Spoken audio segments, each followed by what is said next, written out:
So today we're just reviewing. If I needed to simplify a rational expression, how do you? So the first thing you need to do is you need to factor. So we're going to factor the numerator, and because it is a trinomial with a leading number of 1, I know that it immediately factors into something that looks like this, if it is even factorable. I'm looking for two numbers that multiply to give me 36. So two numbers that would multiply to give me 36. And something that would have added together to give me the 13. You don't have to do this on paper. A lot of you can do it in your head. I know that 6 times 6 is 36, but the 6 times 6 does not equal 13, so I can't use 6 and 6.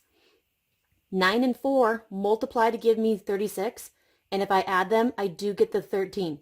So I know I'm going to be using the positive 9, and I'm going to be using the positive 4 when I factor. So that's how I factor my numerator. Using the same idea, for the denominator, it's a trinomial with a leading number of 1, so I know that it immediately factors into something like this. So I'm looking for something that multiplies to give me 10, but that it adds to give me whatever b is, which is a negative 7. So I know that 2 times 5 give me 10, but it does not add together to give me a negative 7. I'm really close though. So negative 2 and negative 5 also multiply to give me 10. If I add a negative 2 and a negative 5, I get a negative 7. So negative 2 and negative 5 are the numbers that I will be using. So I just factored it. I'm supposed to simplify. None of the parentheses on the top match any of the parentheses on the bottom. So it doesn't simplify. It was already in simplest form. So depending on your teacher and depending on what answer they want, you're either going to rewrite this again saying it's already in simplest form, or you're going to go ahead and leave it like this. Now we need to figure out which values for this denominator make it undefined. And I know that if I did undefined at 0 and then undefined at 0, if you went ahead and solved for x, I see that I cannot use the value of 2 and I cannot use the value of 5. And one of these fractions is your answer, as well as this statement. So another review on just simplifying alone. So the first thing we're supposed to do is we're supposed to factor. So factoring my numerator, because it's a trinomial with a leading number of 1, I know it's going to factor like this. I am looking for two numbers that multiply to give me this 12, but when I add them together, I get the negative 7. I know that 3 times 4 give me 12, but if I add 3 and 4, I do not get negative 7. Very close though. Negative 3 and negative 4 also multiply to give me 12. If I add those, I now get the negative 7. So my numbers are negative 3 and negative 4. The denominator, this is a difference of cubes. So I'm going to cube root the front, and I'm going to cube root the back. The rule for difference of cubes says this first parenthesis is going to have a minus. So the cube root of x to the third is x, so I have an x here. And the cube root of 27 is 3, so I have a 3 here. That's the first parenthesis. The second parenthesis has him squared, plus, multiply the two together, plus square this. So we just factored the difference of cubes. So now I need to simplify. I'm looking to see what parentheses are the same. I can see that this parenthesis is the exact same as this whole parenthesis, so these turn into a 1. They cancel out. And I'm left with x minus 4 in the numerator, and I'm left with this entire parenthesis in the denominator.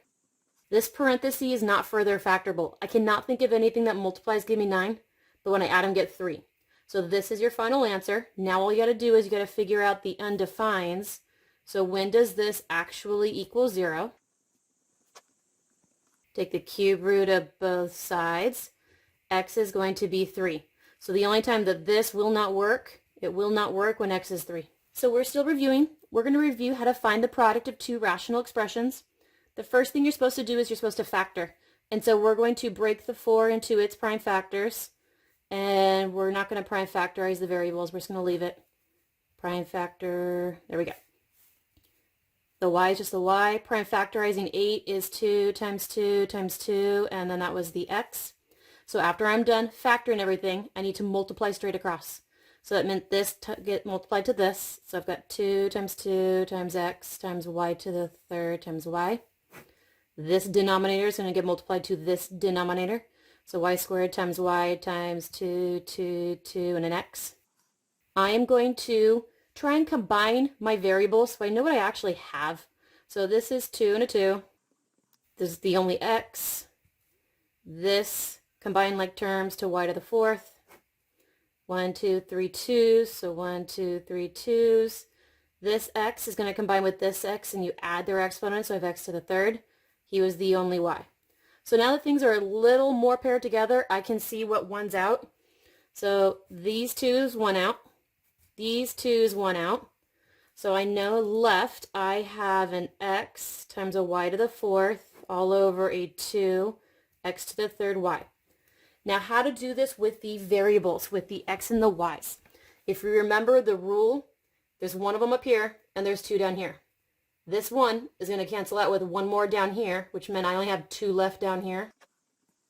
There are 4 y's up here and there's 1 down here. So this 1 is going to cancel out with one of them up there. So I only have 3 of them left up there.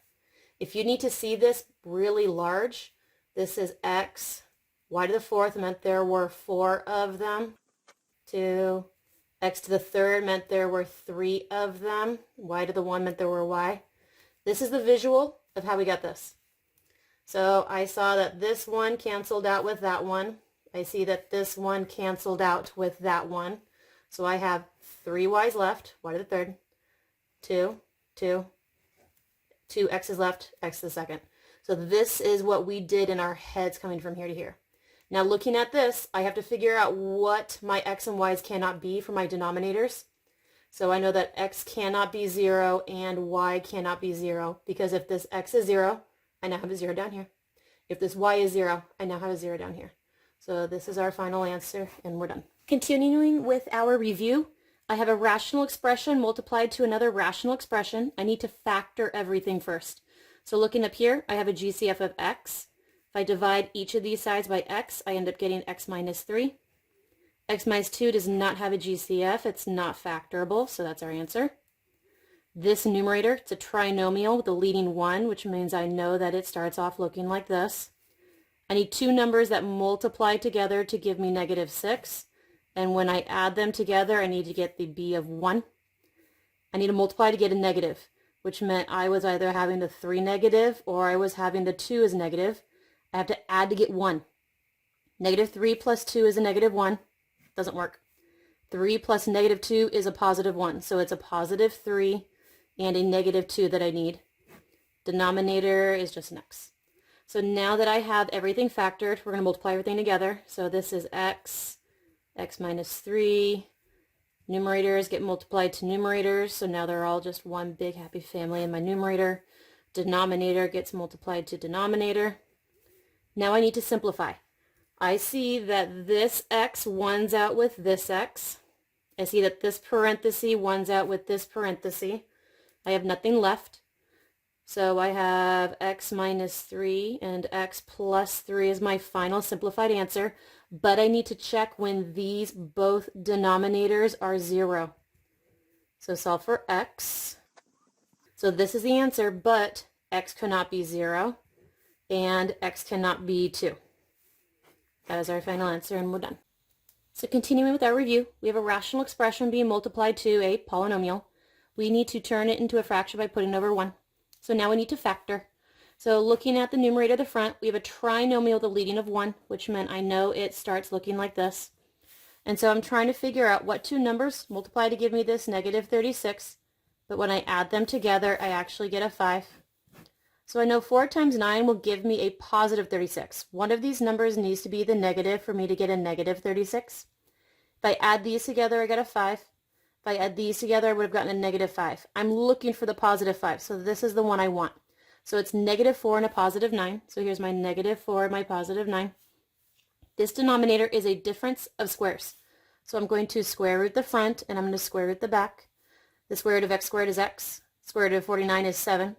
So the rule for difference of squares is the first parenthesis has these being added together, and the second parenthesis has these being subtracted.